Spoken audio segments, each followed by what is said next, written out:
Time now for your forewarned weather with Chief Meteorologist Alana Brophy.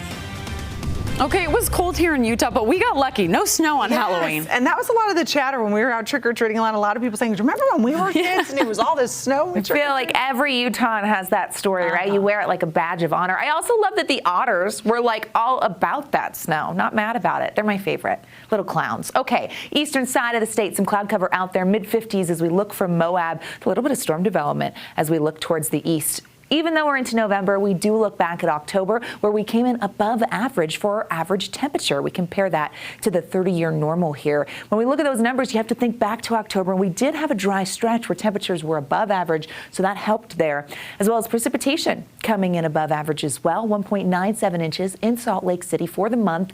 Close to 2 inches. We'll take that, especially when October kicks off our new water year. Temperatures right now in the 50s, low 50s, and temperatures dropping, seeing those 50s on the eastern side of the state, 60s in Iron County and upper 60s in St. George. Live view from West Valley, looking towards the Wasatch Mountains. We see that cloud cover that's been streaming through the state, and that's going to continue as we head into tonight. Satellite radar shows high pressures in place, but the clouds are on the move. Bit of a northwest flow, which is cooler, but our warming trend is not stopping. Yesterday, we halted in the low 50s. Today, we're above that, and we're going to continue with our trend heading into tomorrow. The only downside of that high pressure is air quality, where you see moderate air on the eastern side of the state and in a few counties along the Wasatch Front, including Salt Lake, Davis, and Cache Valley for tomorrow. So we will see elevated particulate matter.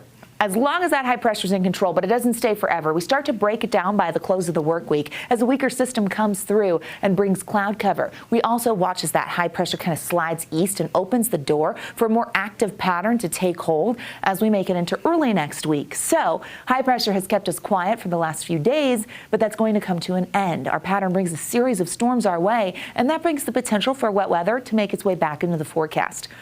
The long-range futurecast shows the cloud cover that's going to be around for tomorrow with mild temperatures and the clouds into Friday. Here we are into Saturday, your weekend, and part of the Beehive State looks to get a little bit of moisture. That's going to be towards Cache Valley and in northern Utah late Saturday into Sunday with the system coming through. It's our best chance to see some wet weather, but the chance holds on as we head into next week. Watch that westerly flow carry series of storms our way, cloud cover by late Sunday, and then heading into Monday and next week. We're still active. Now, not everything is going to be a huge rainmaker, but the chance for precipitation will be in the forecast, meaning a more unsettled pattern is ahead. It holds on for the long range as the 6 to 10 day precipitation outlook does bring above average activity to the northwestern corner of the state and all the way really through central Utah. So changes in the pattern, they're coming. Oh, November. Aren't you so fun? Okay, 50s and 60s for tomorrow, low 60s, so the warmth makes a comeback. We jump above average, but it's only for a day, and then we break down that high pressure.